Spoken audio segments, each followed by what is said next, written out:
Hello and welcome to a video where I get back into the rhythm of crafting, starting with this wall hanger sewing organizer thingy. I don't know about you, but this year already feels like it has been flying. Maybe it's because there's so much going on, but I cannot believe that it's already March.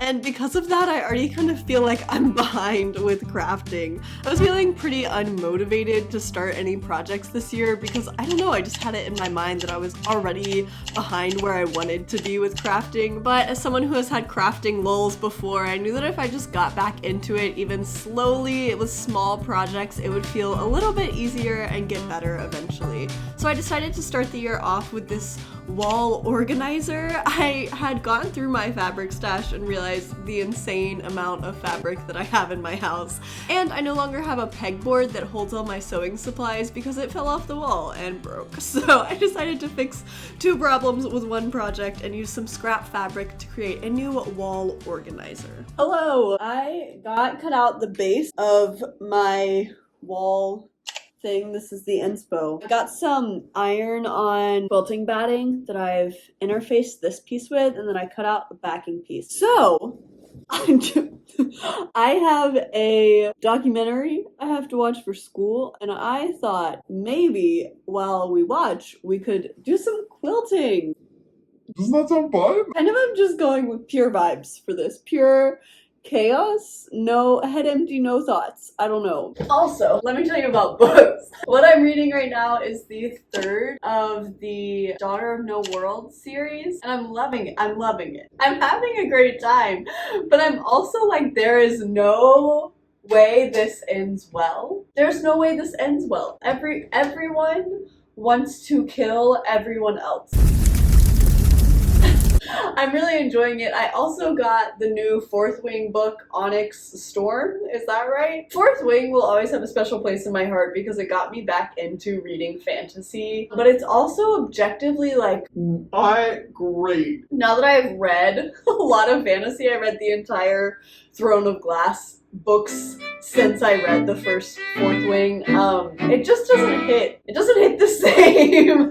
I finished The Anxious Generation. It made me sad, but it was good. And after all that talking about books, I finally did get to sewing. I decided to quilt this, as I mentioned before, based on pure vibes, but I went with like a squiggly design, and I used a bunch of different color thread because I knew I would be using scrap fabric for all the pockets, so I decided to just go with as many colors as possible and hope that like the colors with the thread and the colors with the pockets would just somehow all tie together, and it ended up working out, so that's good, you know, that's a win. But here is BB the next day to show you our progress. Hello, it's the next day. This is where we are. I love it, actually. I think it's looking really good. I'm gonna keep going because I like spots where it's more thread than these bigger gaps, so I really want to fill this with more thread. But first, it's raining outside. I've done a lot of looking at spreadsheets and reading today, and I just want to go. I want to go on a little rainy walk, and I thought maybe we could go together.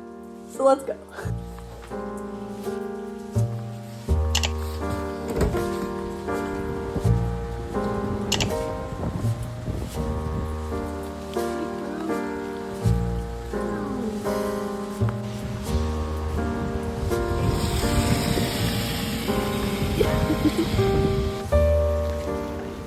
I returned from gallivanting in the rain and started getting back into quilting. I finished this quilting this night, and I also started bias binding with this cutest fabric that I bought. I got a question recently in my comments that was like, how do you build community as someone who sews? And my best answer to that question is to get connected to a local sewing store.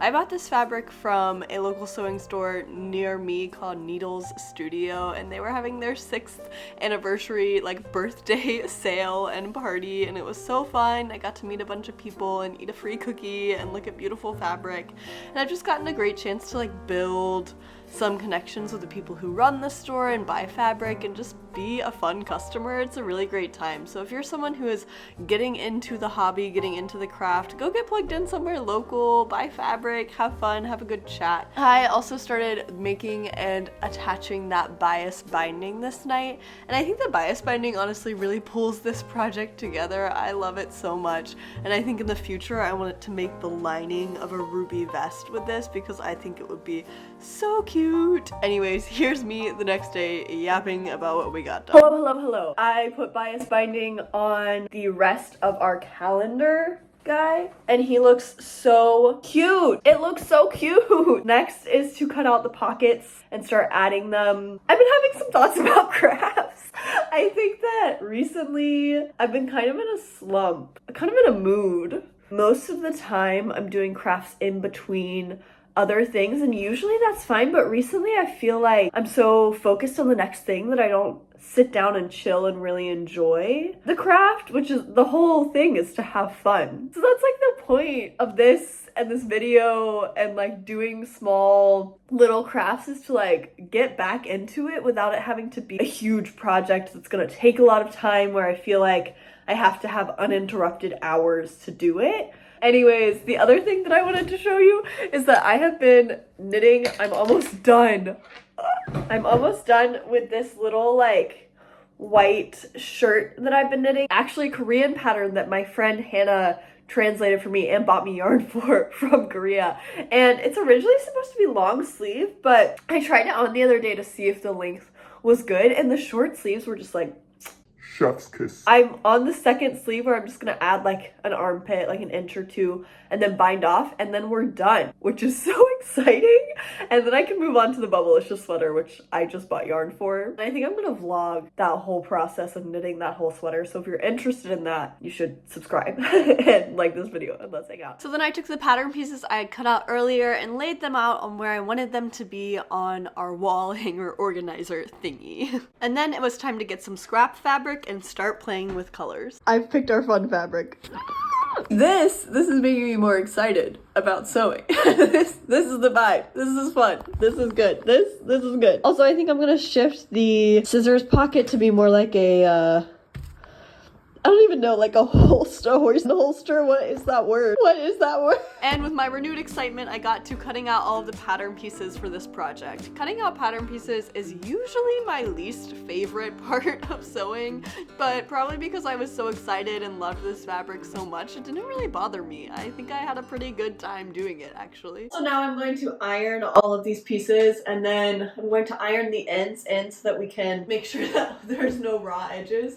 And then we'll zigzag stitch them to this. The other thing I've been thinking about as it comes to crafts, I've been doing a lot of passive hobby. I was watching a YouTube video on this like very recently, and she was talking in the beginning about the difference between passive and active hobbies. And I have some of both kinds of hobbies, which I think is good, because passive hobbies, I mean like reading or like watching YouTube, taking in content. And I feel like sometimes my brain just needs to turn off, and it just needs to be transported and distracted by like a fictional world where I don't have to make any decisions about anything, and it's just like nice. Like I'm just reading about other characters and their experiences, and sometimes that's really relaxing and good. But I think for the past month, really, all of my hobby time has been very passive, and I haven't been creating a lot. And I think that creative hobbies are really important. The longer I spend without doing it, the harder it feels to get back into it. Also, speaking of consuming things, I did finish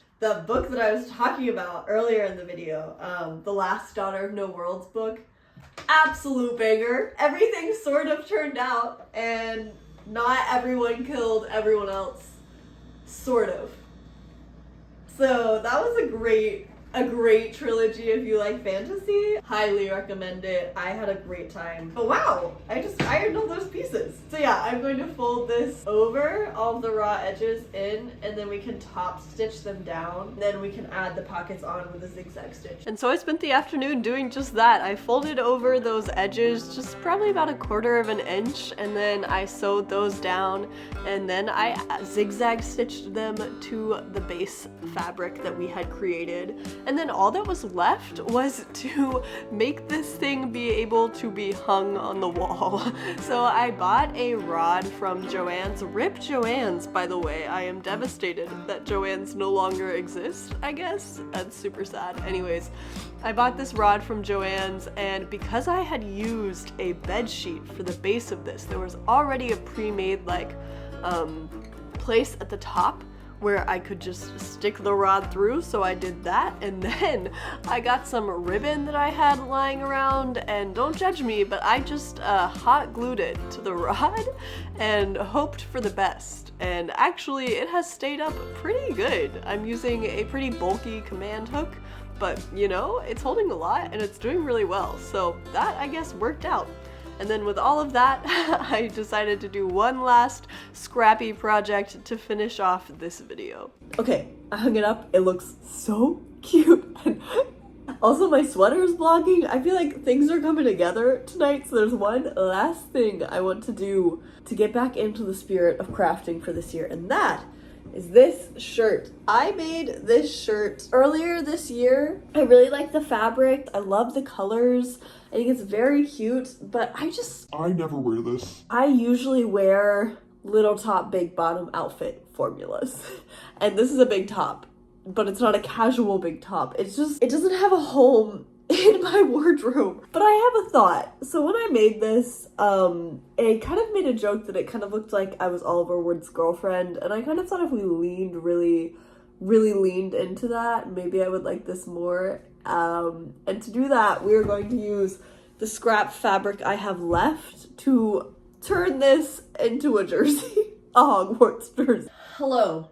So I sewed on the word pot. On this side, okay, I cut out all the letters for this. It's gonna say Potter, it's gonna have his number. I was really into it, and then I tried it on and all you could read was "ought." The P was like so in my armpit because instead of pinning them and then putting it on to see if it worked, I just started going ham. So I had to very carefully undo that, which was super annoying, and that made me quit. It made me quit. Today we're gonna finish. And so I spent the rest of that afternoon finishing by adding the rest of those patches, and now it is time to take a look at everything that we got done. First things first is our little wall organizer thing. I love this thing. I think it's such a fun way to practice quilting, to use some scrap fabric, and just to have fun and get to look at a beautiful thing that you made that practically holds things to help you make other things. I don't know. There's just something about that that just perfectly scratches my brain, and I love it. Being able to look at it in my apartment gives me a little bit of dopamine, so 10 out of 10 would recommend.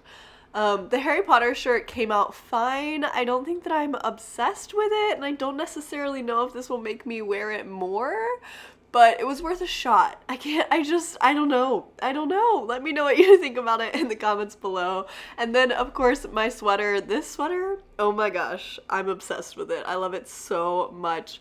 It is such a cute little drape. The way that it drapes on my body, I really like, and I just love the simplicity of the like raglan end creases. It's such fun little detail, and it's just so dainty. I love wearing it. So I'm really pleased with everything we made in this video, and I'm really pleased that I got myself out of a little slump by making some things, and I'm really excited to keep making things for the rest of the year. So if you had fun, thank you so much for watching this video. Please feel free to subscribe. All right, thanks for watching. Bye. I just yapped so much. It's gonna be so cute. Well, all it really takes sometimes to get you out of a major craft funk is just some really cute fun.